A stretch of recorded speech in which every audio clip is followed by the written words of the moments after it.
Why did you get banned? Why did you go to jail? I'm fully aware that I would not have been banned or cancelled if I wasn't Andrew's brother. If I had played things my way, me and Andrew would probably be back in jail. I jumped off the rock. I'm not scared of jail. You want to send me back? Good, because if you send me back, you're now going to have to explain to the world why. Can they even do that? Like, what is the crime? Every story, all the girls, it's only towards Andrew. They don't care about the truth. They just want to spin some negative story. They wanted the Tate brothers in jail. It's us against the world.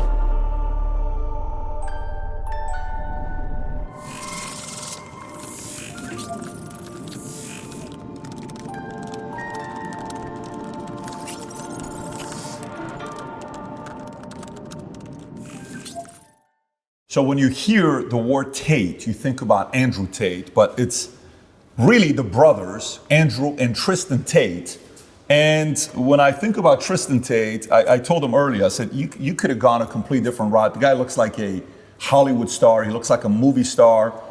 He looks like he could have played James Bond. Maybe they should even consider him for James. I know they just made the announcement. He looks like a real James Bond. Dresses like one, has the personality of one. The ladies love him. If you've never seen his pictures, just go on Google, type in Tristan Tate. You'll see what he looks like, good looking guy. But he's got a complete different identity to himself, very different than Andrew. We had a very good time talking to Andrew, your brother, and the way he built you up today was very unique. I've seen you guys talk to each other about each other, but the way he did it today was very different. Anyways, Tristan, it's good to have you on the podcast. It's good to finally meet Yes. you. Last time we met in Madrid, but we never did a podcast together. No, for about 60 seconds. I was saying I was eating Spanish paella the night before, cracked one of my teeth, and then the next morning Andrew wakes me up saying, okay, let's go to Patrick's podcast, and I had this big swollen face, so I hid inside of my hotel, but I did catch you for about 45 seconds by reception because we were staying in the same place. Yeah. And you thought I'd been in a fight. I thought, because you guys fight, I'm like, this guy probably got into a fight. Apparently now I know the story. He lost to some muscles, but not the good kind of muscles. Yeah, not the good kind. So here's my question for you. When we read the stories about why, Andrew's gone to prison, or Andrew this, or this woman came out, or that woman came out, why did you go to jail? Why did you get banned? Why did they take your Instagram down? I mean, I remember the pictures.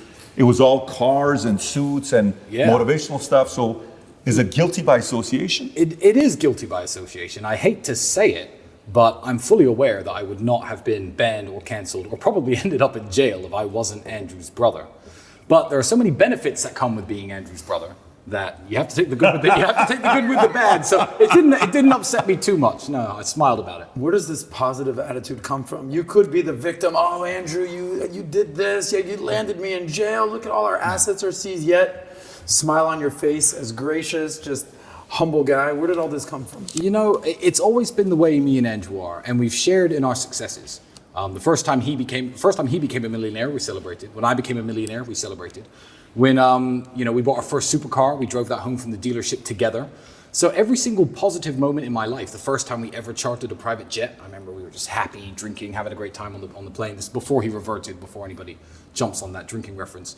But if you want to take all the good moments from having a relationship, a brotherly relationship like me and Andrew have, and then he becomes the world's most Googled man, one of the most influential men, I guess, in the world. And by default, he's attacked by the Matrix in a way that ends up with him being thrown in prison. I feel like I'd be more mad if I didn't go to prison with him. I'd feel like, I've taken all the good from being associated with Andrew, and, he builds me up and I build him up. And for him to be sitting in jail without me, it would just feel wrong. So I'm not even mad about it. I'm the opposite of mad about it. I'm glad they roped me in with it. I'm glad they said guilty by association. I'm glad they throw me in jail with him. And if they frame him for real and send him back, they better send me back too, or I'll break myself in. You break yourself into jail. I'll break into the jail. Right. Seduce one of the prison guards or something smart. I can't see you doing something like that. I can't see you doing something like that. But you did give a good book recommendation earlier. I appreciate that, which was great. It's an inside joke, but so going back to this whole story of, I got confused right now because, we're both in a different place right now. I got it. I'm thinking number 7. I'm thinking 8.5. I'm in a whole different place today. Okay. But working out is good. Staying in shape is good. All that stuff is a very good thing. Yeah. So really though, when you talk to your lawyers, why did they put you in jail? I mean, I know it's guilty by association. Can they even do that? Like, What is the crime? Every story, all the girls, it's only towards Andrew. Where are you involved? Yeah, well, when digging through Andrew's entire past, trying to find a reason to put him in jail, what you have to understand is we have not been accused by X number of women. The prosecutor has accused us of doing X to X number of women. These women actually defend us actively. One of the statements in the file is a girl who I used to date a little bit. She details nothing illegal, says nothing illegal went on. She wasn't held against her will, she wasn't trafficked, she wasn't exploited. But because I used to sleep with her, I guess I'm guilty too. So, I mean, I guess one of the girls is my ex. So that's the only real link with me. But yeah, it's guilty by association. They wanted the Tate brothers in jail. So when they came to arrest, did they come to, was it you and Andrew? It was both of you. Yeah, they had arrest warrants for both of us. And when they came to arrest us, what's very funny is my cousin's girlfriend was here at the time with her friend. There were actually women in the house at the time. The women in the house were not questioned. The women in the house were not asked if they were okay. The women in the house were not asked if they were in danger, if they were safe.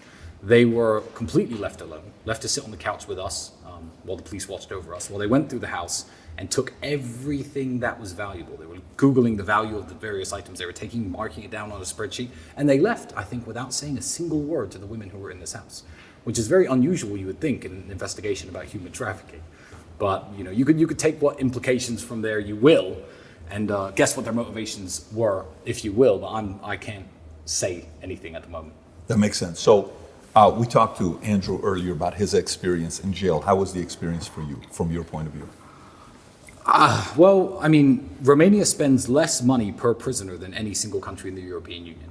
The prisons are constantly getting in trouble from the European Union for being underfunded, too many people per room, not enough square meters, not enough calories per day. So the jail experience, it wasn't good, but it was interesting. And I took jail in a very strange way. I feel like if you're gonna walk around the world running your mouth all the time about what you are and what you think you are, eventually something's going to come along in the world and test you. If you walk around saying, I'm the baddest man on the planet, I can beat anyone up on earth, one day someone in the street is going to be like, you're the guy who thinks he can beat anyone up and punch your lights out.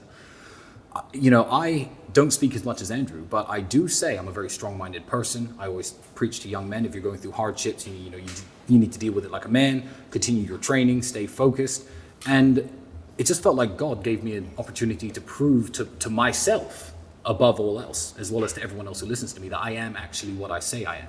So coming out of jail, I'm almost grateful for the experience, as hellish as the environment was. As hellish as the environment was, you were grateful for it? Yeah, I'm grateful that my life has been very, very easy for the last 6 or 7 years. I retired from professional fighting when I was 28. The last sad thing that I guess happened to me was my father passing when I was 26 and a half. So I'm 34 now, I'm coming up 35. These things happened a very long time ago. I've increased in wealth, I've increased in fame. I fly around the world doing whatever I like, driving whatever car I like, staying wherever I like, sleeping wherever I like, going, it's been such an amazing experience that I haven't tested myself for real in a very long time. So yeah, grateful for the experience. Andrew had very high praise about you, right? I mean, we did a whole segment about, he always thought you were the best brother in the world, but after being in jail with you, now he knows, he's confirmed and reaffirmed that you're the best brother in the world. And he almost kind of compared you to like being the yin to his yang, right? And I didn't really fully understand who Tristan was. We've sat with Andrew for hours on end. We had 45 seconds with you after that paella incident, right? But he says that your special gift is you've mastered the art of not giving a fuck. Yeah. So what is that all about? Well, I'd say it's not giving a fuck in the way that, because I know people who don't give a fuck. Their life sucks. They don't work out. They don't care about their own health, happiness, wealth, work. Not in a degenerate, I'm a bum kind of way. I'll give you a better example, because I know exactly what he means. I feel like, because I am his younger brother, every great general who sits at a table with his staff needs that one fearless guy with him. He needs people who preach prudence and being careful, and we have those people, believe me. They're very, very loud in our ears every single day since getting out of jail. But, if you're a great samurai general and you're sitting around the table, you also need that one guy who says, okay, there's 10,000 of them, there's 5 of us, okay, let's just go. It's more fearlessness than not giving a fuck. If I had played things my way since getting out of jail, me and Andrew would probably be back in jail right now.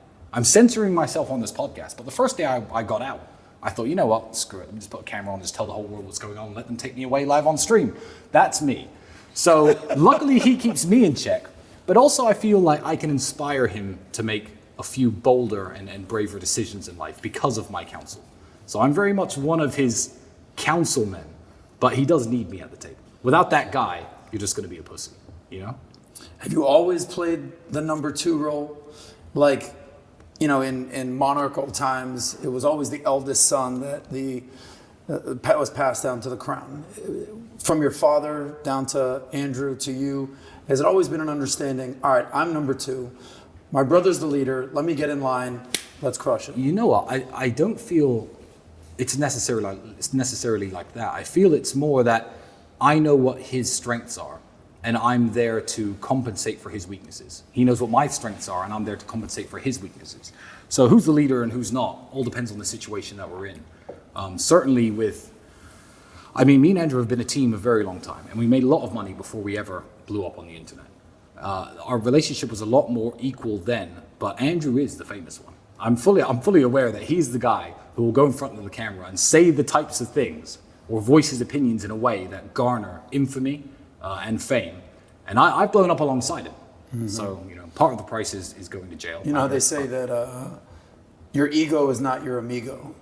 There must be some part of you. I mean, you're a 6'4", badass, good-looking, Hollywood-looking guy, girls, Bugattis, yet you're willing to take a back seat to Andrew's fame. So you must have a big ego to be the place that you're in, but you also have to take a step back and say, all right, Andrew, you're the guy. How do you grapple with that? Well, yeah, with what we're doing now, Andrew's certainly the face of it.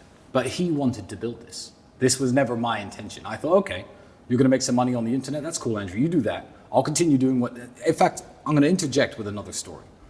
There was a time when me and Andrew could barely pay the rent. He was training and he was fighting full-time. He was a kickboxing one-time world champion, I think, at the time. And I was selling windows. Now, I'm a great salesman. So I was bringing home 1,000 plus British pounds per week. He didn't tell you this story, did he? No. He said it was a window He sale. said he sold windows, but not the one you bring in. But he didn't say he was balling out, making 1,000 a week. No, I mean, that's not balling out. I think these 3 glasses of whiskey cost about $1,000. But I was making about 1,000 British pounds a week.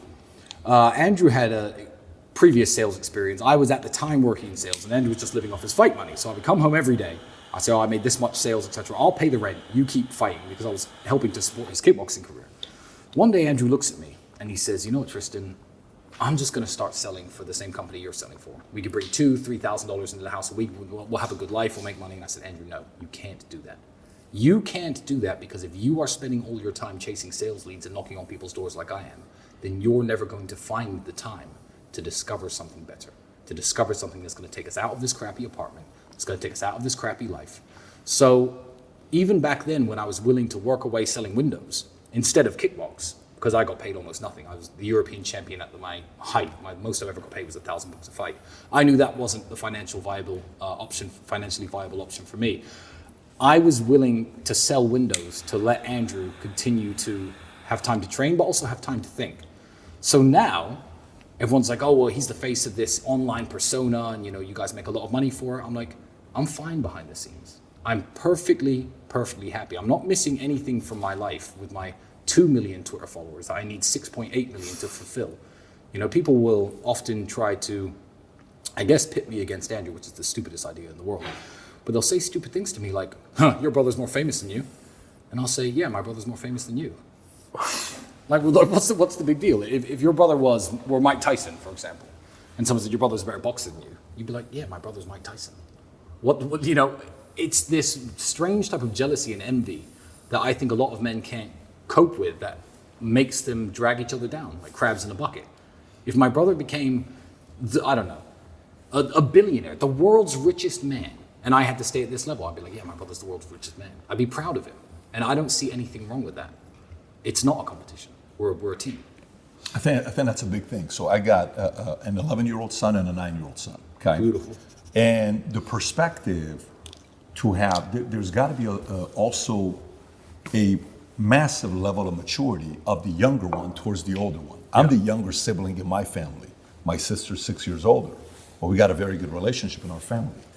But the wisdom of the younger is different than the wisdom of the older, right? You're more watching, you're more like, okay, yeah, that's probably not a good idea. I saw Dad smack him upside the head. I shouldn't do that.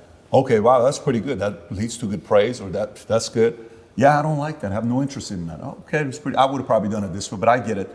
So you have a different optic, right, to see different things. At what point was it when you're coming up and you guys you were talking outside and you're like, hey, we're so competitive that, hey, 6 years ago, the whole prank concept, but we no longer do pranks, all this. We're a big prank family ourselves. When was it, and even maybe from your pops, did Dad drive you guys to compete against each other, or did Dad drive you guys to compete against the world? What was his selling point to the two of you? I don't think it's something that we learned from my father. Okay. My father didn't have a brother or another guy in his life who were close like me and Andrew. I think it's something that happened organically. And it's not so much competition against each other in terms of what I can do and he can. It's more like, how much am I going to contribute to the team that you don't? So a perfect example, this house is set up literally perfect for it. I'll come down in the morning, 7 a.m. Andrew's at his laptop. We'll go there's an exercise we hate doing. You put 30 kilograms on a burpee bar, on a weight bar. You do a burpee, lift it above your head, and you do it 150 times. It's tiring, it's horrible. So I'll do them and I'll say, Andrew, you're a pussy. Why haven't you done them yet? Then he'll do them. And then I'll go do them again. Just because I know if I do them, he has to do them. That's not, people can see it as two men competing against each other, or you can see it as two men within the same house getting stronger and pushing each other to become stronger. When we're racing around racetracks, we're both, I guess, professionally trained drivers. We have lots of track experience, lots of road experience.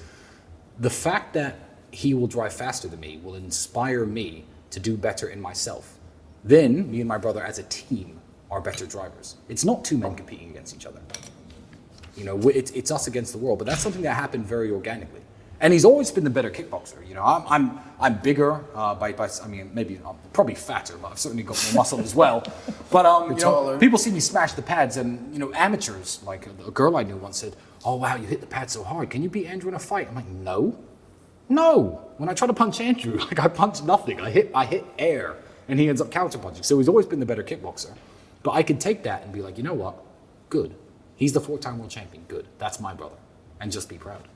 It's us against the world. So that wasn't Pops. That was more you guys. Yeah, it was us. It wasn't anything my father naturally instilled. I mean, he certainly wouldn't let us fight and argue with each other. He had some unconventional punishments. If we were ever arguing, he'd lock us in a cupboard together to sit there and stare at each other. He told us that story. He told you that story. Just yeah. sitting So there we go. staring That at way, each other that for way, hours that way, on end. that way, you know it's true. When you're sitting staring at your brother because you guys were acting up and fighting or whatever, you might want to implement this for Dylan and Tico if you boys see this. It works. You're staring at each other. Yeah. What did you learn about your brother at that point? What do you think he learned about you? Just sitting staring for hours on end as a punishment. I think you just realize that the conflict has no benefit. You're going to end up standing in that cupboard. That's the payoff for your conflict. There's no victory competing against your brother. And we grew up in Luton as a huge Asian diaspora, I guess. Lots of Indians, lots of Pakistanis, lots of Sikhs, lots of Muslims. And these people work as a team. It's one of the reasons they outcompete British people, native British people, on almost every single metric. And we knew a guy named Bali. I hope Andrew hasn't told you this. No. So he was a lawyer, probably £50,000 a year, and he drove a $400,000 Ferrari, a £400,000 Ferrari, and a £500,000 Rolls Royce sometimes. And we were saying, like, do you think Bali's a drug dealer? What do you think he's up to? And me and Andrew at the time, had quite a close brotherhood. And he looked at us one day. I said, Bali, how do you have all this money? How do you get these fancy cars when you're just a lawyer? And you're relatively young. He was like 26, 27, about 5 or 6 years older than I was at the time.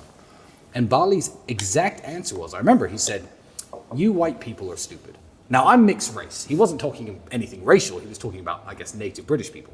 He says, you will have 5 sons, or your father may have 5 sons, which for someone in my culture, he was a Sikh, an Indian Sikh from Punjab. He said, that's a jackpot. And this Englishman's 5 sons will all move out of the family home. They'll pay 5 rents, probably to people like me. They'll take 5 different student debts out, go out 5 different career paths. They'll get 5 different mortgages, marry 5 different women, and never see each other again. You see, my father had 5 sons. Now, I'm a lawyer. My brother's a dentist. My father's an engineer. My other brother owns a construction company. And every single skill set that they needed to flourish was within the household. So we all live in the family home. We pool our resources. Our women work together and prepare food for us. We work, and every time that we have new children or the family is expanded, we just expand the house. My brother owns a construction company, and that way, as a group, we have 3 Toyotas, 1 Ferrari, and 1 Rolls Royce, and we can all use them anytime we like. And that was what introduced me and Andrew, because we were flat broke at the time. We had nothing to share. To the idea of certainly, you know what, if we can buy a supercar together, one nice car, then we can just share that car. And now, thanks to his car addiction, we have, 40 plus, minus the 10 or 11 that have been temporarily seized by the Romanian government. But yeah, it introduced us, I guess, to the concept of pooling your resources and sharing. And you know what? He's 100% right. That is a lesson you can learn from the Indians, from the Pakistanis, because it's benefited us massively. And you guys live together here in this amazing compound. And Andrew said he foresees himself living with you the rest of his days. Yeah. How much of a factor was those stories from the Punjab guys to today living in Romania? You know what? That was massive. And I don't speak to Bali anymore. So if you're out there, Bali, and you're listening, thank you for that. But people will even ask that nowadays. The way that, when you're a high net worth individual, the way things are owned is very tricky. You don't want, no high net worth individual has everything in his name. Let's just put it that way. But it's complicated the way things are owned. So sometimes people will ask me, there'll be 5 cars on the drive, and girls especially who are naive to these things will be like, which ones are yours and which ones are Andrew's? My honest answer is I don't actually know. I have to look at the papers to work out exactly what, but it doesn't matter. It doesn't matter. The keys are in this box in that room, and we can drive them whenever we like, and we never argue because there's so many. And when you build that abundance and you build yourself to the level of wealth me and Andrew are at, what are we going to argue about? There were times when we were kickboxing where we didn't have money for food. We used to eat cans of sardines, and there have been times splitting our last can over plain rice. Mm-hmm. So now people are like, oh, it's weird that you share a house with your brother. I'm like, it's weird that you don't. I used to share my last can of food with him, and now we can't live in the same house. I've got 9 bedrooms. It's not like we're cramped for space. And otherwise, we just live in 2 separate houses with 4.5 bedrooms each, and drive to each other's houses every day. It wouldn't make sense. But there's got to be 100% trust for this to work. Oh, 100%. Which is what you guys have. But me and Andrew have a 100% trust. Very obvious. Yeah. Very obvious. Trust. So he gave you some love. What would you say about him? Like from your perspective, what strengths, who is Andrew to you, and maybe what are some strengths and things he does that the rest of the world doesn't see that you know? Andrew is the hardest working man I've ever met. Even with the lifestyle he lives now, and as fun as it looks, and it is fun, and all the fun shit we do is real. Even if we are in a luxury hotel in the south of France where you're paying $10,000 per room, Andrew will be up at 7 o'clock in that hotel gym. He'll message me at 8:30. I'll wake up next to God knows who. Whiskey spilled all over the desk. But again, that inspires me. And he'll be like, emergency meeting in my room. Emergency meeting, we always say that. So I'll go to his room. So the whole world is aware of these emergency meetings. And he'll bring up tiny issues with the business that, I could have slept on quite happily. But again, it's like me doing the exercise when he won't. It pushes me to be a better person. And Andrew will happily work 15, 16 hours a day and then go out and spend 4 or 5 hours having fun and blowing loads of money. It doesn't come from the sky. It's not magic. We're not trust fund kids. We didn't win the lottery. He is the hardest working man I have ever met. And the fact that I can even live with him and try to keep up is a testament to me, because it's difficult, Because it's constant. Yeah, and people don't see the work. People don't see the work. Me and Andrew, we're in good shape. I don't post training videos and, fitness progress videos. I just do the work and let the results speak for itself. In terms of money and in terms of business and success, that's Andrew. Everyone's like, oh, well, how does he have all this money? Maybe he's a criminal, So how does he have all this money? I know why he has all this money, because he's sitting right there at that desk at least 10 hours a day, even when we're not on house arrest. He'll be out in the evenings having his fun, and that's what we'll show to the world. This whole, hey, look at me, I'm at my laptop and I'm going to grind away for 6 hours. No one wants to see that on Instagram. No one wants to see that on social media. It's boring. They want to see you driving the Bugatti with a cigar in your mouth and a beautiful girl next to you. But that doesn't come without sitting at that desk for a good while first. When's the last time you told Andrew no? Meaning, hey, I have an idea. Here's what I want to do. I'm the hardest working man in the world. Here's what I'm doing. I have an agenda. And you go, no, bad idea. Let's do this instead. Do you ever tell him no? How does this work in this relationship? I guess the answer to your question would be, tell Andrew no why. We're two men with the exact same vision, aiming for the exact same goal. It's that old saying, with great power comes great responsibility. So telling Andrew no, you have to understand, I'm the only person in the world who can tell him no. Ever since Dad died, it's me, and that's it. So I'm not going to use that power over something trivial, over something that is a recommendation. If I don't think he should do something, I just know when he really, really shouldn't do something. And then I'll say no, but I literally can't think of an example. I can't. No, I can't think of an example where I've told Andrew no in the last couple of years. That's the dynamic of the relationship between the two of you guys. Indeed, but he's also the only person who can tell me no. And he doesn't really tell me no for anything.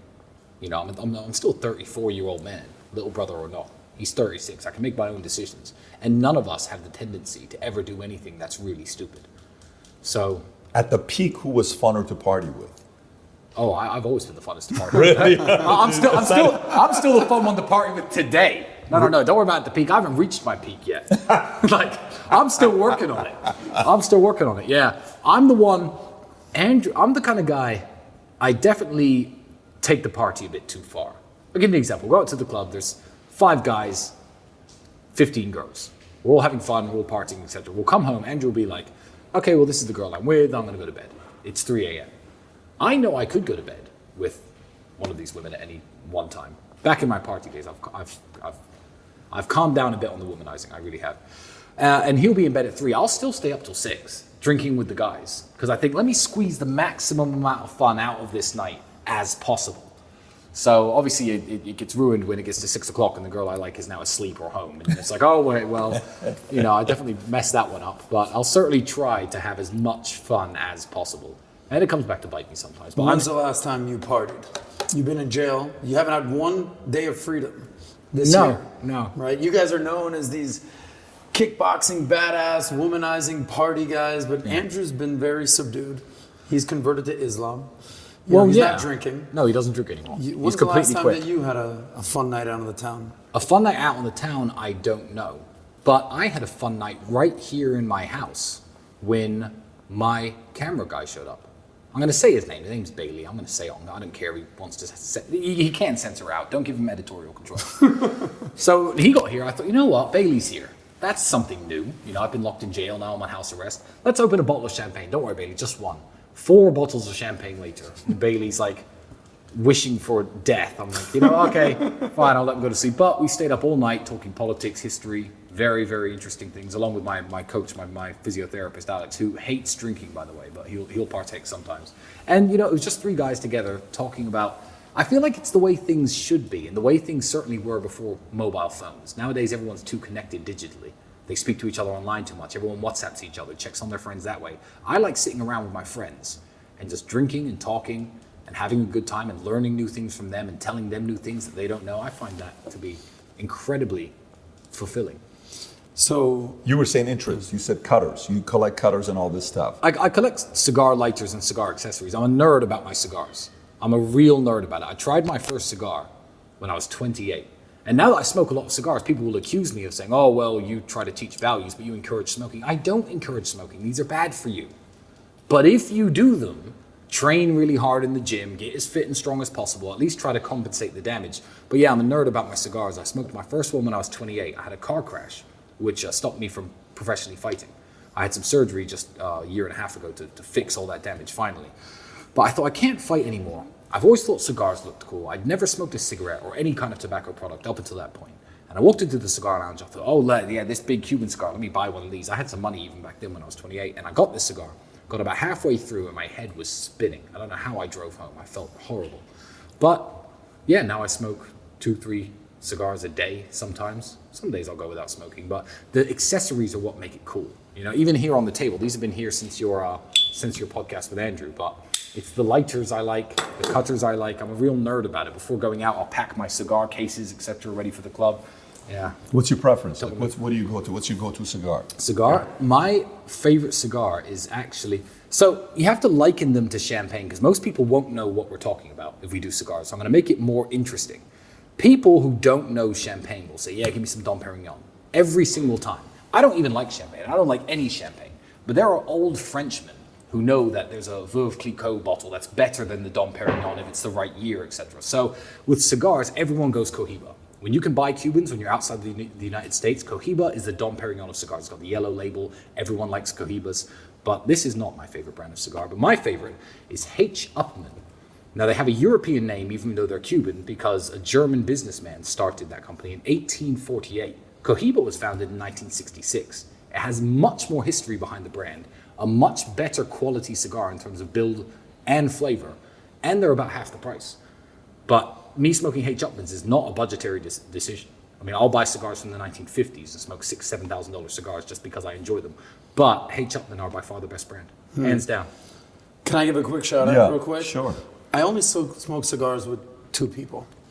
Their last name is either Tate or Sapala. Okay. So shout out to Matt Sapala, by the way. If you're watching this, you're going to love this. Yeah. The finest of gentlemen, the Tates and the Sapala. That's it. That's a quick shout out. I very rarely smoke cigars, but if I do, it's with the Tate or actually, Sapala. Matt Sapala did a Minect call with Andrew last time, I think, using Minect, and had a good conversation together. So going back to you, spiritually, Tate comes out, Andrew comes out recently announcing he's a Muslim, right? But in the podcast with us, he said, you're still a Christian. What is that conversation like between the two of you? Well, you have to understand, if you are a fan of Andrew who watches him on the internet, he's converted to Islam, that's sudden. It wasn't sudden. It was a journey that I saw him go on, which certainly lasted at least 10, 11 months up into the day he reverted, according to Muslims. I'll use the proper terminology. Up until the day he reverted. I became a Christian about 6 years ago. I spent a lot of my life as an atheist, and I'm so ashamed to say that. I don't like the word. I think it's a bad word nowadays, because I was young and naive and stupid enough to think that people could be perfectly moral and live in a perfect, harmonious society without the need for religion. And about 6 or 7 years ago, I looked around the world, literally, at what people were doing. The massive fetishization, I'll call it, of abortion, the degeneracy in society, and everyone's an atheist. I thought, are these my people? And I was living in Romania, the most Orthodox Christian country in the world. My daughter's maternal grandfather is actually an Orthodox Christian priest. And I picked up the Bible again, and I read it from cover to cover, front to back. And that was 6 years ago when I became a Christian. Now, ever since Andrew's reversion, I have not spoken about my religious beliefs, because there are teams on Twitter. So you guys get the exclusive. There are literally warring tribes on Twitter of Christian trolls, let's call them, and Muslim trolls, all fighting for my soul. Tristan, what do you believe in? Tristan, and I haven't mentioned my religion ever since Andrew's aversion to Islam. So there are people who think I'm a Muslim. There are people who know I'm a Christian. But for me, the values that are shared between the two faiths are both contrary to everything what Andrew would call the matrix is trying to shove down young people's throats and trying to program people to believe. I think the days of Christians and Muslims murdering each other in crusades and trying to take the holy city of Jerusalem, etc., are over. I think that there are ideological differences, and there are ignorant Christians who will be like, oh yeah, but Islam's a fake religion. But then there are ignorant Muslims who will say, oh, Christianity's a fake religion. Good, you're supposed to think that. They're different religions, and they do teach different things. They have different messengers, and they have slightly different messages. But as a whole, I'm perfectly happy living in a house when my brother is a Muslim, because 1, I respect his decision. 2, I understand why he reverted. 3, I understand that we have a common enemy we have an enemy in common, and we have the exact same goals. I feel like the religions now should be closer than ever before. It's fine to say, you believe things about God that I don't, and I believe things about God that you don't. But can we at least agree that this is wrong? And I feel like common ground would unite Christians and Muslims hand in hand if people were less standoffish. So I have no problem with my brother being a Muslim. He's quit drinking. I have lost my drinking partner. And the only reason I'm actually talking to you about religion and answering these questions, because I kept it very close to my heart and I haven't spoken to anybody about it, is because I am publicly drinking whiskey. Well, So- if you need a new drinking partner, Tristan, I can help you out here. Absolutely. So, And you're Jewish? Yes, There we most go. of the time. Muslims refer to Christians and Jews as people of the book. And you have to understand that Muslims hold Christians in very high regard. So I've read, even since getting out of jail, I've read 4 books on Islam since getting out of jail. And I was actually quizzed by a Muslim scholar who lives in the United Arab Emirates. He said, Tristan, are you ever going to revert to Islam? And I said to him, reversion or conversion to any religion, I don't believe it's something that you do. I believe it's something that happens to you. If you look into a subject and you read the Bible and you read about, Christianity and you read about the life of Jesus Christ, you don't think, you know what, yes, screw it, I'm a Christian. I feel like it's something that would have to happen to me, not something I choose to do. And I've even had people say, oh, your life would be better if you revert to Islam because, there'd be benefits of you living in the Middle East, etc. And I said, no. How disingenuous would that be to my Muslim friends and colleagues, of which I have many, to revert for any beneficial reason other than me genuinely feeling it within my soul? So that's the reason I haven't. Not because I haven't chosen to, but because it hasn't happened to me. Right. So that means it could happen. Yeah, absolutely. Right. Absolutely. You said so interesting. You just said something earlier, real brief. You tweeted out. You said positive pregnancy test ? Yes. Unsure what to do? This is the sign you were looking for. Keep the baby. Yes. Raise the baby. By the time they are 2, you will thank God you read this and shudder that you ever considered an abortion. I understand you have a choice, but make the right one. Yes, I did tweet that because I understand that there is now a chance with 1.8 million people following me on Twitter and 700,000 people watching each of my tweets that I may have just saved a life. I wasn't trying to make any point about the legality of abortion because everyone's arguing underneath the tweet, oh, it should be legal, it should be illegal. I will actually upset both teams because I'm not pro-life or pro-choice. I believe that abortion should be legal under many circumstances, and there are many reasons why there are people in the world who for many reasons would need an abortion. What I do is I don't try to force my views on anyone else. So my view on abortion is very simple. I'm against abortion for me. I've made lots of money. I'm a smart guy. I'm a great dad. If I get some girl pregnant, even if it's by accident, it was my choice to sleep with her, and I'm going to make sure she brings that baby into the world and take care of it for the rest of its life. So I'm against it for me. I don't try to force my views on other people because otherwise we're going to start this whole debate. It's going to happen in the comment section of this video. Oh, but what if a woman gets raped? I'm against abortion being used as a form of contraception. So I'm on neither team. So both teams can get mad at me, and I don't really care. But yeah, I just thought with so many followers, maybe I'm going to get a letter in the mail in 17 years' time from somebody whose mother's going to tell them the story of the time she read Tristan Tate's tweet. And I thought that would be awesome. Wow. So that was my motivation. I wasn't trying to start a political argument because I really don't care enough about these issues to debate people on them because I know how I want to live my life. And if you're a crack addict on the streets of New York and you end up pregnant through sex work, I do believe there is a case where you personally don't need to be bringing a baby into the world. So I'm not going to tell you it's illegal. So I'm in the middle. So everyone can be mad at me. Everyone can hate me. Do you like debate? Oh, I love debates. Do you like it as much as he likes debates? Oh, I love debates. Okay, so you love debates. Oh, I love debates. Okay, so politically, when you think about are you following politics closely? Do you watch the election? Do you follow the election closely? I do, yes. What do you think about the elections in the U.S. right now? And the conditions in U.S. politically?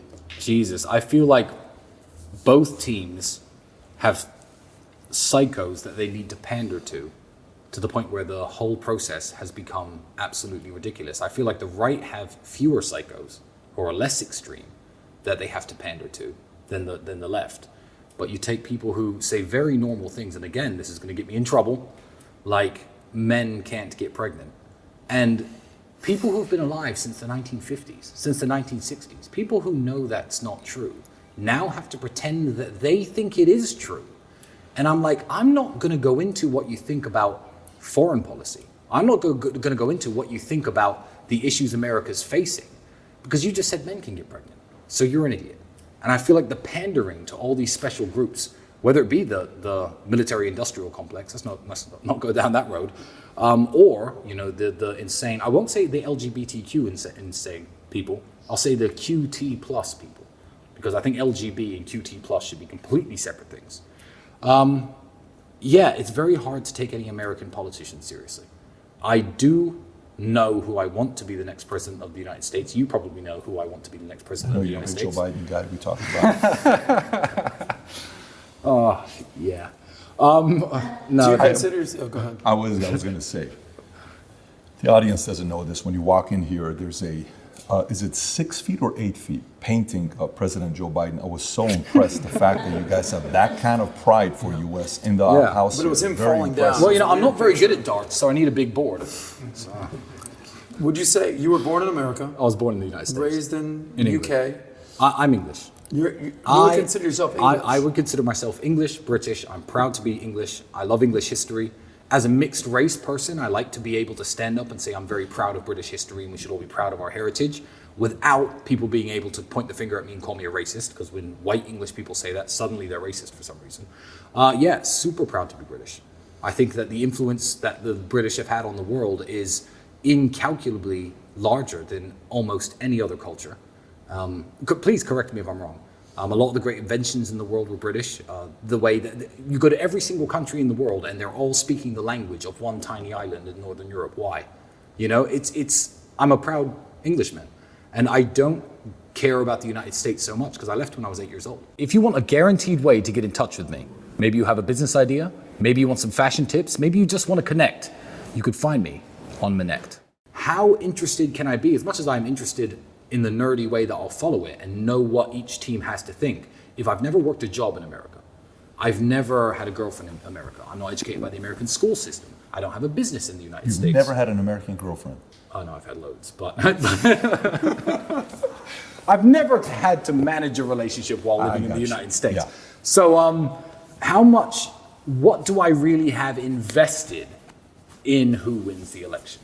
As much as I'm interested in it, I consider myself British and I care much more about England, which is a lot more fucked up than the United States in lots of ways. It's failing in every single metric, which makes me sad. Would you say you follow British politics even more than American politics? No, I fear American politics because it's more interesting. The British politicians are all rubbish. And because of the electoral system where the Prime Minister comes from the party who has the most seats, and each seat is an individual election with the first past the post system, there's no winners. Nobody can come along as a hero. Let's say hypothetically, because I don't want to say who I support for president, but let's say hypothetically, some billionaire businessman with charisma came along and said, I want to become the leader of England. He's got no chance. He'd have to start his own political party. He'd lose in every single individual election in every single constituency in the United Kingdom. And you'd never hear from him again. I think it was I don't want to say the exact date because someone's going to correct me on it, but it was in the 1970s, the Green Party of England won 20-something% of the vote and got 0 seats in the House of Parliament. That's the way the system works there. So no hero is coming along to save the UK, which is sad because I feel like both political parties that could possibly win and both their leaders are equally horrible. What you're saying is only in America. Yeah, exactly. Is that something like that Yeah, possible? Yeah, exactly. In England, you got 2 dead horses and the race is about to start. Why watch? I'm not interested, and nobody else is either. I actually have another question for you. Go ahead. We all have our nicknames, right? Yeah. PBD, right? Sauce. Your brother is Cobra Tate. You are the talisman. Yeah. Okay. I actually had to Google what the talisman was, Yeah. right? So it is an object that has magic power and brings good luck. Yeah. Right? And keeps evil away and protects the person wearing it from illness, accident, disgrace, and misfortune. Absolutely. Right? So how did you get the name the talisman? And are you Andrew's talisman? I absolutely am. But it wasn't Andrew who gave you the nickname.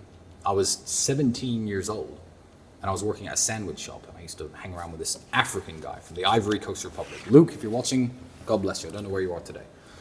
And we'd go out to various bars and we would, anytime he'd see attractive women, because I'm 17, what do you know? Of course I'm out there trying to be women. And every time there was a group of attractive women, I'd go over and approach them. And how smooth can a 17-year-old be? But, girls tended to like me and he called me his talisman. I don't know if it was his his lack of English that made him use the word talisman instead of good luck charm. But he would always call me his talisman, and it was the talisman. And that stuck. And then I needed a fight name, and it was Tristan the Talisman Tate. And I feel like if you are my friend, if I truly care about you, whether you are pursuing a new goal in business, whether you are attacked on the street, having me by your side I'm a good person to have by your side. And I've proven that hundreds of times to every single person who I hold dear. So I like that name because it suits who I am. You know, I say that in every single photo, if you see me and Andrew together, I'm always walking behind him. And believe me, I'll hit someone faster than the bodyguards with us will. I'm that guy. So I like the nickname, and I think it suits me very well. So you're Andrew's talisman. Yeah. Well, then how would you be worse off? Anything you want to do in life, how would you be worse off if I was fully invested in the idea that you had, and I was on your side, 100%? Sign you up right now. How would I make Tristan, you worse off? you're in. So I feel like that I'm a very well-rounded person, and it's not just for Andrew; it's for anybody I choose to associate with or anybody I choose to do business with.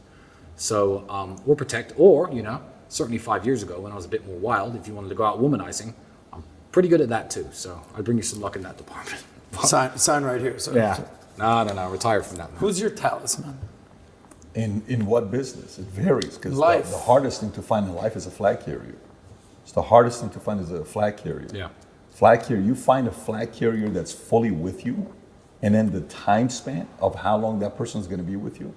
If you look at Elon Musk right now, who's his talisman? One phone call away from David Sachs.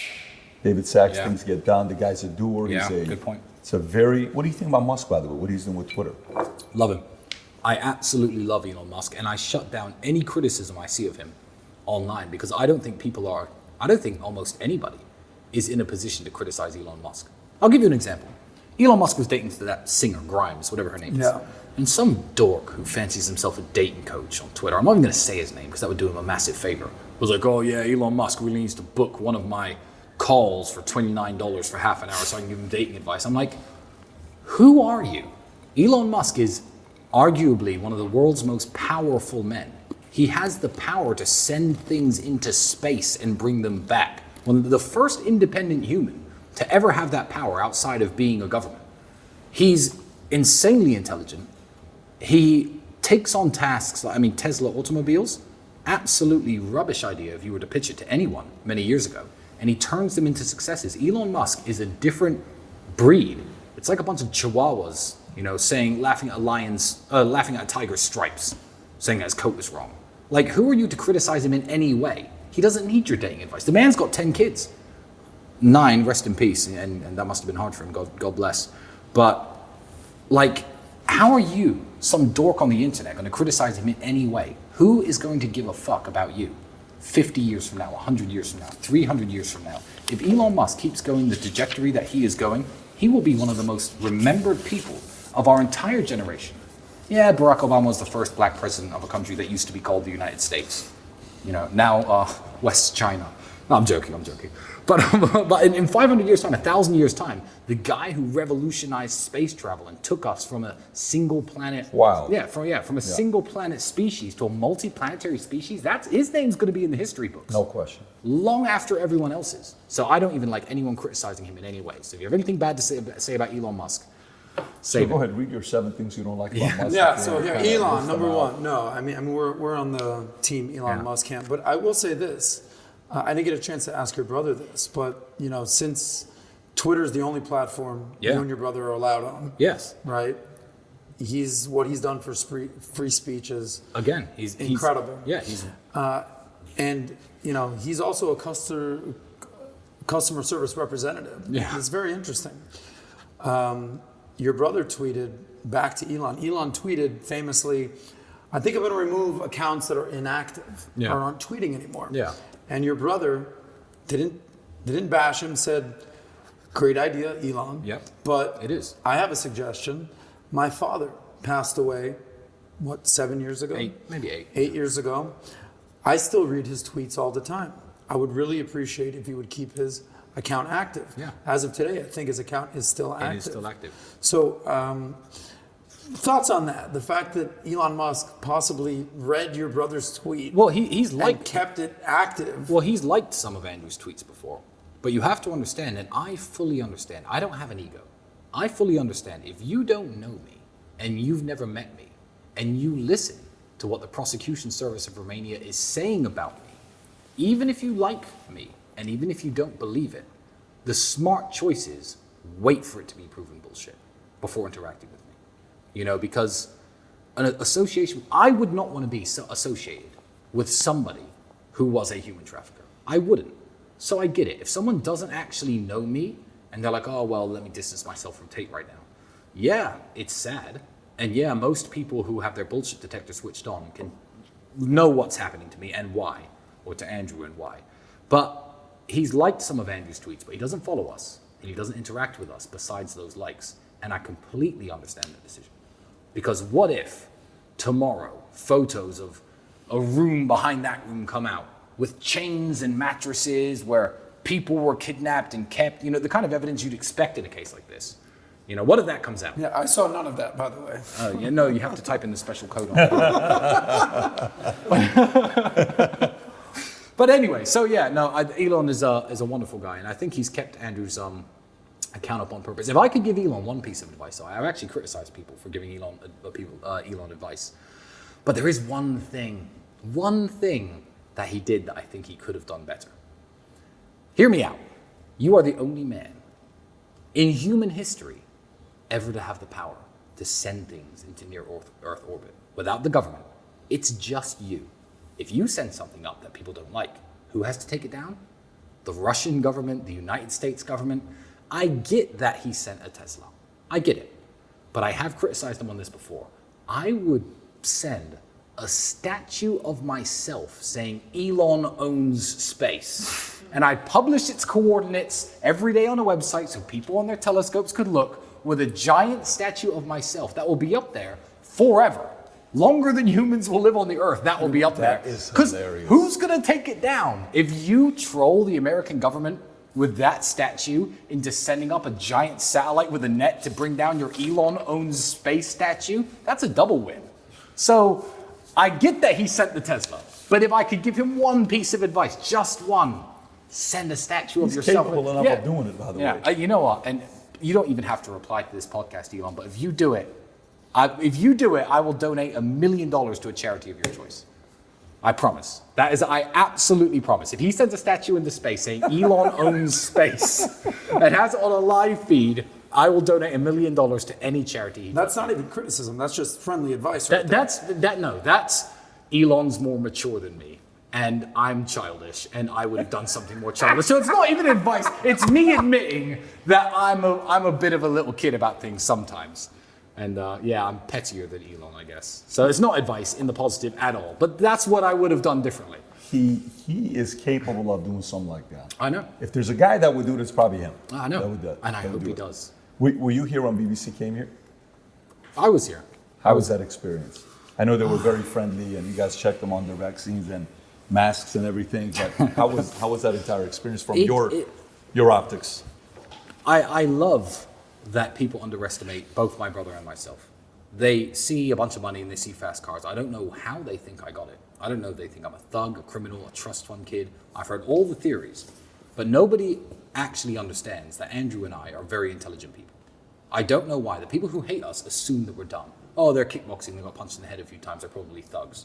They have no idea. That woman was totally unprepared for who she sat down across from. She was unprepared. She could have done, I mean, I think you famously put out she did no more than 5 hours of research. I think less than that. But she could have sat and watched every single word Andrew has ever said and came with the same attacks and looked equally as stupid. I feel like the BBC know this. I don't think the BBC as an institution are as stupid as people are making them out to be. I think that the woman they sent, they knew was unprepared. They don't care. How many views are on that video compared to all the other views they get? No one's watching the TV. No one who wants news goes home at 9 o'clock and turns on BBC anymore. It's all internet. It's all clicks. Tucker Carlson is wiping the floor with everybody at the moment, and God bless him, he's doing a wonderful thing. But they sent her like a lamb to the slaughter. I really believe that the top of the top BBC executives have to be smart enough to know that this woman was not an intellectual match for Andrew Tate. They must have known. They've seen his previous interviews. But this woman didn't know. And it was frankly embarrassing for her. I was standing right here on this balcony, listening to the entire thing. It was happening right here. And I felt embarrassed for her. Yeah, clearly she had an agenda. Clearly they lost. What I thought was pretty pathetic is even if you have an agenda, even if you don't agree with the person, at the very least, shake the person's hand. Yeah. Why wouldn't she shake either of your guys' hands at the end of the interview? That's just low class. Yeah, it was. And it was the fact that if she had felt that she had got the better of him, she would have shaken his hand. She absolutely would have. She clearly lost. Yeah, because she shook his hand in the beginning. So, yeah. Let me ask you, so clear the air. If they're accusing you, if they don't know how you make money, you guys run the real world. You guys run the war room. Justin Waller, who we were saying nice things about earlier, shout out to Jay Waller. Nice things, me? He put out a tweet last week. I'm going to allow you to clarify. He said, last week I put out a challenge for any student of the real world to pay the next month's mortgage for their parent. Yes. He gave an example of a guy named Didar. So Didar, shout out to you, came through for his Mother's Day. Could not be more proud of this young man. I know Cobra Tate and the Talisman would feel the same. So here you are changing actual people's lives, enabling young men to pay their parents' mortgage. Yes. What are you doing with the real world? What are you doing with the war room that's actually enabling people to help their family, to make money? And as a byproduct, obviously, you guys make money. Well, the real world I think it's almost a revolution in education, which is another reason why I think everyone wants Andrew to shut up. I feel like the traditional way, because you have to understand, universities have a monopoly on the borrowing credit of young people. An 18-year-old who wants to be a pilot cannot say, hey, bank, give me some money so I can take some flying lessons and get my pilot's license. They'll say, no, join the military or don't. He can't say, I've got a great business idea, give me a loan, I'm gonna start an ice cream store, here's the business plan. They'll say, no, hey, I wanna study gender studies, give me $100,000. Boom, they write the checks every single time. And the people you're learning from are not necessarily qualified to make you a better fit for the workforce. They're not necessarily qualified to teach you anything about how to make money, which used to be the end goal of university. I do not shit on university. My doctors went to university, my lawyers went to university. University is absolutely necessary in today's society. But telling every young person that that's the only path to success, the real world was founded on the principle that when me and Andrew were young, we had to jump through hoops to network with high-level people. My dad knew a rich chess player. This guy ran a kickboxing tournament. Okay, let me see if I could speak to him for 10 minutes after, see if I can learn anything.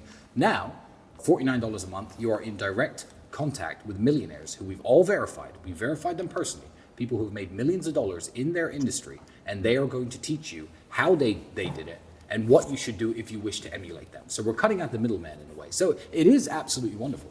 Do some people join the real world and just have it on their phone and think it's magic and think it's going to make them money and not make money? Perhaps. It's a resource like anything else, like a great book.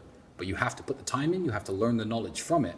And yeah, that guy paid his mother's mortgage payment. Respect. So what's the difference between the real world and the war room? The war room, you have to think of it more of as a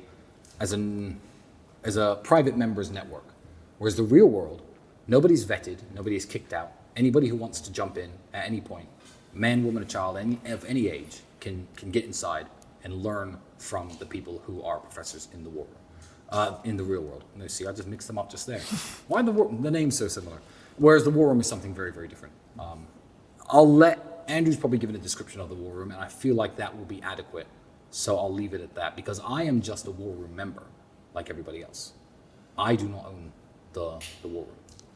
So this whole time I thought you guys might have been 50-50 partners on all this. Is this all Andrew? Well, we're 50-50 partners on everything. You are? Yeah. If I went outside right now and I don't know, did anything that made money, it goes into the same banks. It goes into the same accounts. Anything any of us do goes into the same banks and the same accounts. And you know, when you're successful enough, that's hard to keep track of. It's not just one account with one number.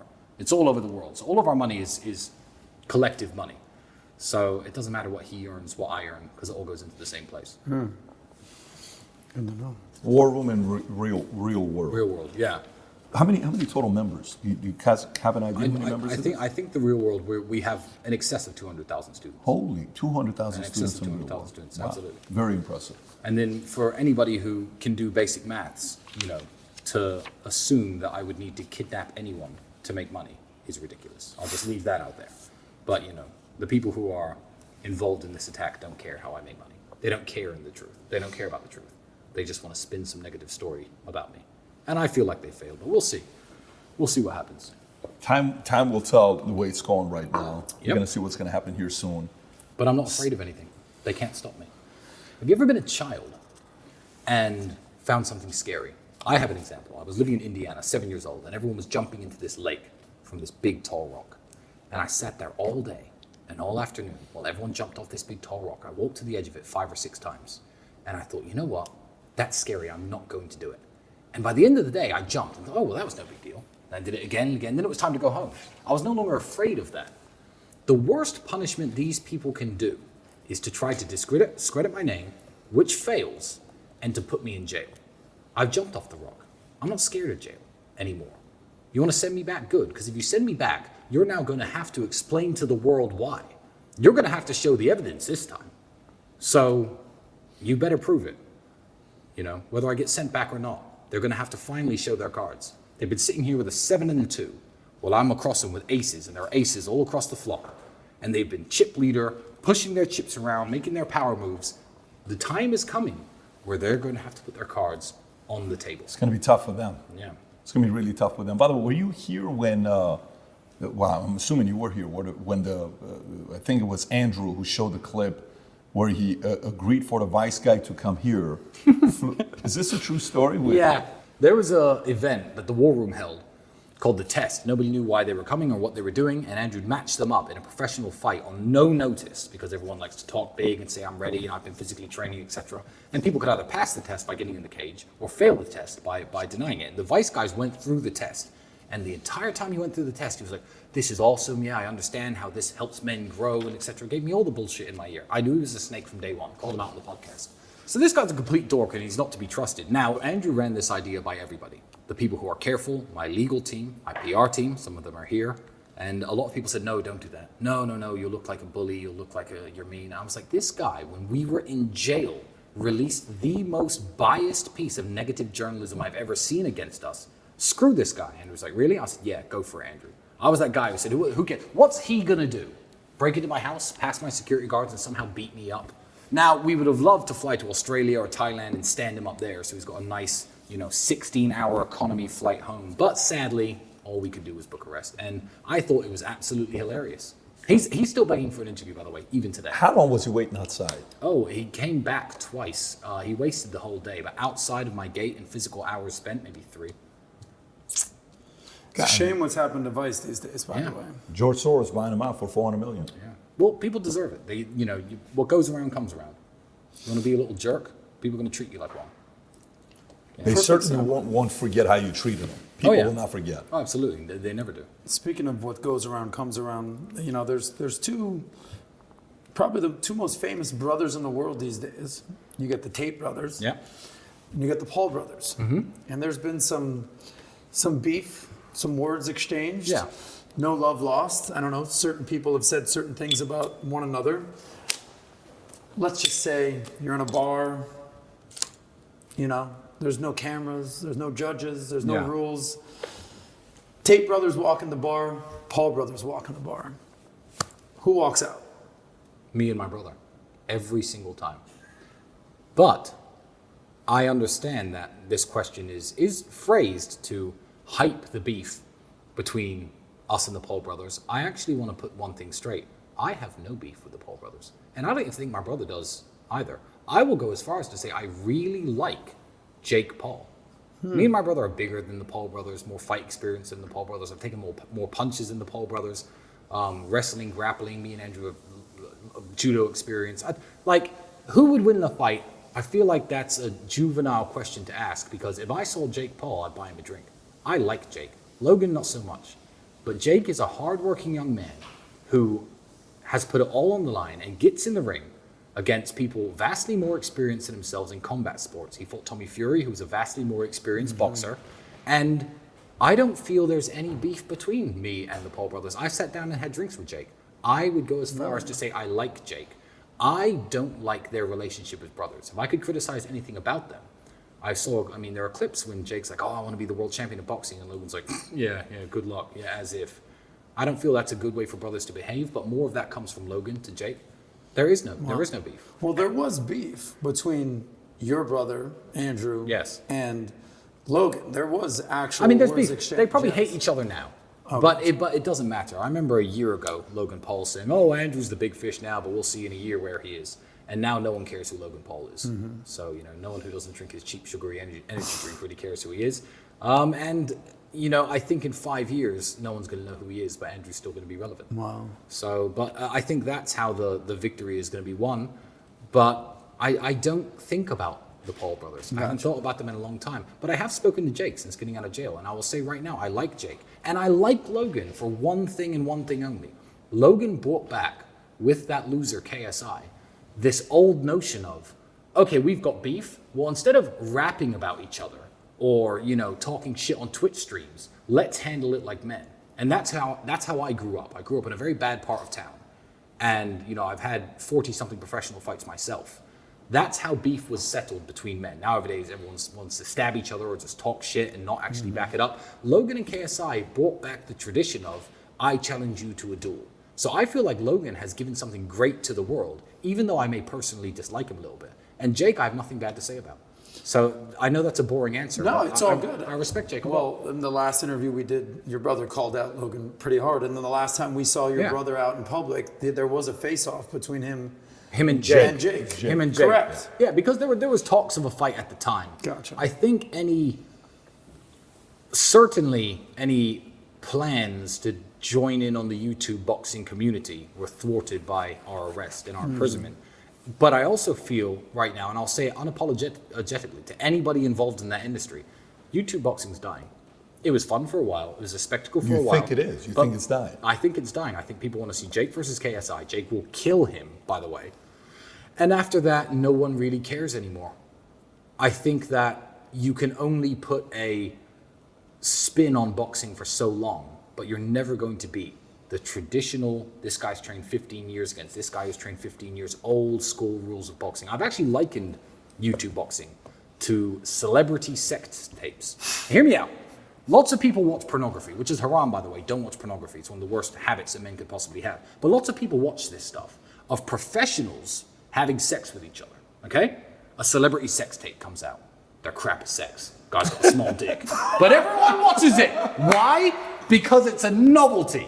It's entertaining for a very short time. Kim Kardashian got famous that way, Pamela Anderson, Paris Hilton. Back in the day, that was a big deal. Oh, look, it's a novelty, it's porn, but this is a celebrity, someone we know, someone who we watched videos of, someone who we've seen speak on TV. YouTube boxing had its big moment, like celebrity sex tapes had their big moment, and now people are bored of watching losers with small dicks, and they want to see the guys with the big dicks fuck. So now I think people want to see real boxing again, and everyone's bored of this. Well, I know him a bit, so I'm going to watch two idiots elbow each other in the face because they don't know how to throw punches straight. Well, just so you know, right now, the moment Tommy Lee sees this, he's going to be very upset at you. To say what you said about him, because when the sex tape with Tommy Lee and Pamela came out, I haven't seen it, but I know, I haven't seen it. Tommy Lee has got a respect in the market. Tommy Lee is right. a known commodity. So last thing. But does my analogy make sense? It's a funny analogy. And I think I made that up. No one else has ever said that. No, so that's a Tristan Tate original thought. But I'm right. It's over. Everyone's bored. Sex tape. Yeah. So when this whole charade is done, Yeah. and you and your brother are proven innocent, Yes. and you're scot-free, Yes. walk us through what the future holds for the Tate brothers. The future holds more of the same. I feel like the days when me and Andrew were on a mission to get to the next step, we have to get here, we have to get here, we have to get here, that ended a while ago, and this case has now given us one more of those. We need to beat this. That's our next hurdle. But I'm more about trying to enjoy the steps than caring about what the next one is. I want to spend time with my daughter. I love being a dad. It's a wonderful experience. I'd love to have more kids. Keep the income coming in. Keep being rich. Keep flying around on private jets, experiencing the very best things the world has to offer: the best cigars, the finest suits, the most well-mixed martinis at the finest hotels in the world. That's what I like to do, and there's just going to be much more of that. But I'm going to appreciate it a lot more than if I had never been sent to that dungeon. Respect. 92 days, 93 days. Yeah, 92 days. 92 half, days. yeah. And you guys watched a very good movie together, Rush Hour. I mean, to have access to that kind of stuff, that's pretty epic to watch wonderful. movies and I think stuff. I think the people at the Romanian police force are probably studying that movie right now as well. I'm sure you've heard the story. But yeah, and on the flight back, that Yeah. song is stuck in my head right now. I can't get it out of my head. the catch-up song, Yeah. Jesus Christ. Yeah, Andrew's Fashion gone up the advice. stories. Fashion advice. You're like, it's amazing every time you put Yeah. it together. So 22-year-old guys watching this, how can I get better in fashion? What tips could you give them? Oh, there's one tip. There's one tip that overrules absolutely everything. Be in shape. The person who makes my suits, the same person who makes the suits of King Charles of England. Now, I have nothing bad really to say about King Charles, but he looks worse in his suits than I look in my suits. They're made by the same people. Why? Because I'm in good shape. A suit is all about how it fits you. It's not about, I have to be Tristan Tate, I'm going to go to Savile Row in London and I'm going to buy a $10,000 suit. No, get into good shape, buy a Hugo Boss suit, for a couple $100, maybe $1,000, you could put one together. Have your mother, have someone you know with a sewing machine, taper it in a little bit at the sides, make sure that the leg is the exact right length. But if you are shaped like a man in good shape, the suit's going to look good on you. There's no way you can be obese, lazy, out of shape individual and go to my tailor and come out of my tailor shop, regardless of how much you spend, looking like me. Be in shape is the number one fashion advice I give to anyone. It's the old Versace t-shirt, on a big fat guy versus just a plain $5 t-shirt on a guy who's in decent shape. That's my advice to young men. Be in good shape and buy clothes that fit you. That overrules absolutely every single fashion rule that anyone could give. The man makes the suit doesn't make the man. Absolutely. Well, I was expecting one gray, one navy blue, one this, one that. No. 3 different Be in colors. shape. No, be in shape. It's actually in the shape. best Be in advice you shape could possibly get. and own one suit. It's fine. Yeah. So we learned a lot today. We learned the kind of cigars you like. It's half the price of Cohiba. We learned we're going to have to see what's going to happen with Romania because with the case, we have to kind of wait for that. We learned that these YouTube fights is like porn, celebrity porn. You know I'm right. You're smiling because you know I'm from right. there. And we learned that the best tip for fashionable advice is to be in shape. Absolutely. This has been an incredible conversation with you. I wish we could have done it last time. I'm glad we were able to do it this time. And me as well. You look good. No, nothing going on here, which is good. But looking forward to the next time. Hopefully next time we talk, you guys will be free and you'll be able to tell some stories that maybe we couldn't tell today. Oh, absolutely. I'm looking forward to that. Brother, this was great. Yeah, it's been great. Yes. It's been great. If you want a guaranteed way to get in touch with me, maybe you have a business idea, maybe you want some fashion tips, maybe you just want to connect, you could find me on Minect.